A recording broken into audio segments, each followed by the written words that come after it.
научно докажано постоењето на илјадници неидентификувани објекти кои ја наблюдуваат нашата планета.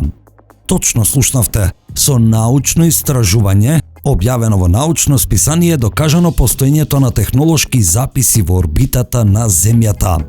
Студијата објавена во Scientific Reports од Беатрис Вилјароел и доктор Стивен Бруел анализирала мистериозни осветлени објекти на стари фотографии од Вселената видливо од северната хемисфера направени од обсерваторијата Паломар во Калифорнија за време на раните нуклеарни денови на САД, Велика Британија и Советскиот сојуз.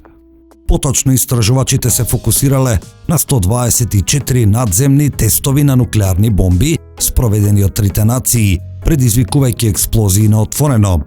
Непознатите објекти се појавувале накратко по тестовите, а потоа исчезнувале, а биле снимени од обсерваторијата пред луѓето да почнат да лансираат каков било вид уреди во Вселената, така што не може да се објаснат како летала направени од човекот. Никакви сателити тогаш не биле лансирани од човекот.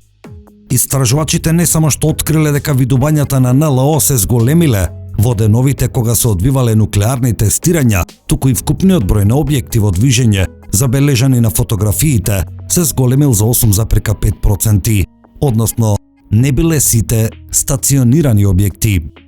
Овие неидентификувани објекти се појавувале и по денот на нуклеарниот тест, што ги прави малку веројатни објаснувањата дека видувањата биле само облаци создадени од експлозиите или некаков одсјај од нив. Во тоа време обсерваторијата редовно ја фотографирала Вселената и сликите биле зачувани на големи стаклени фотоплакети или плочи. Сите тие сега се дигитализирани и секој научник може да ги види, а потврдено е дека снимените објекти на нив се рамни фоторефлектирачки објекти какви што природно не се создаваат. Со други зборови, непознати технолошки објекти пред човештвото да испрати било што во Вселената. А колку такви објекти биле забележани? Повеќе од 100.000. Ова не е некакво тврдење на два научници, туку научно истражување кое што е peer-reviewed. Тоа значи и други релевантни научници ги истражиле пронајдоците и заклучоците на Беатрис и Стивен и дошле до истите резултати како и тие. Над 100.000 објекти. Од она што го гледам, не можам да најдам друго конзистентно објаснување освен дека гледаме нешто вештачко, рече Беатрис. Стивен Бруел вели дека има и корелација помеѓу пријавените видувања на НЛО од луѓето во 50-тите и појавата на објектите на самите снимки од Вселената. Корелацијата е и географски потврдена. Било кога и каде да имало зголемен број на пријави на видувања на НЛО во тоа време и место, има зголемен број на фатени објекти во фотографиите од обсерваторијата. Оваа корелација била помала од онаа со нуклеарни тестирања, но сепак статистички значајна, вели Бруел. Стаклените фотоплочи биле проверени, не биле дефектни. Она што било на нив не било некаква грешка или дефект на самите плочи. Ова е првиот научен доказ за нечовечка интелигенција.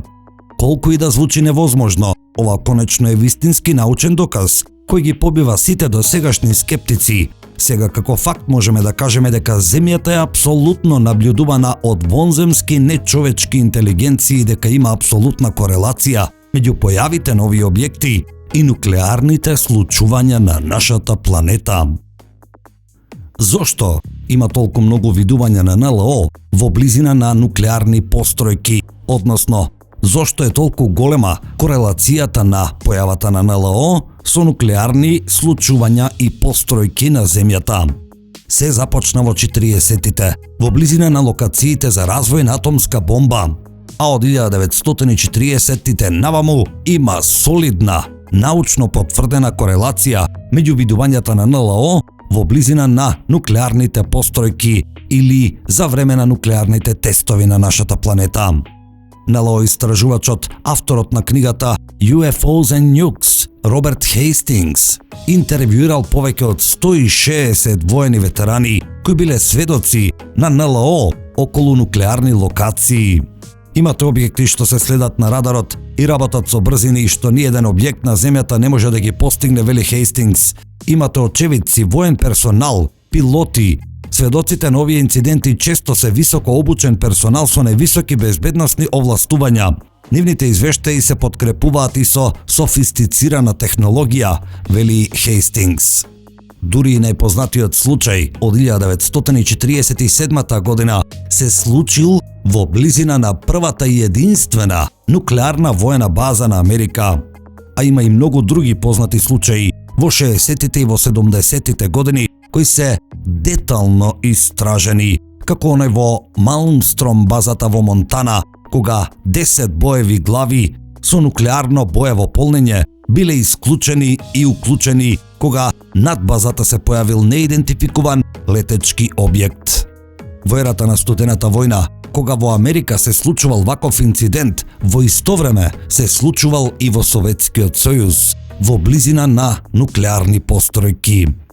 Оваа корелација е потврдена и од американскиот државен секретар Марко Рубио во најновиот документарец The Age of Disclosure. Имаме повеќе кратни случаи на нешто што действува во воздушниот простор над нуклеарните објекти, а тоа нешто не е наше, изјави Марко Рубио. Тој е еден од многуте високи функционери интервјуирани за филмот, кој НЛО истражувачите го опишуваат како онтолошки шокирачки. Документарецот ќе биде достапен преку Amazon Prime Video на 21 ноември, а во него се открива за 80 годишно глобално прикривање на нечовечки интелигентен живот кој е во интеракција со нашата планета. Ова се вонземски нешта што ние не можеме да ги изведиме, вели конгресменот Андер Карсон во самиот филм. Најинтересното откритие, кое го има и во самиот трейлер за филмот, доаѓа од Джей Стратон, пензиониран службеник на Агенцијата за одбрамбено разузнавање. Тој беше поранешен директор на владината работна група за проучување на феноменот на ЛАО, UAP Task Force. Тој потврдува дека видел и вонземски летала и вонземски суштества, како што самиот вели.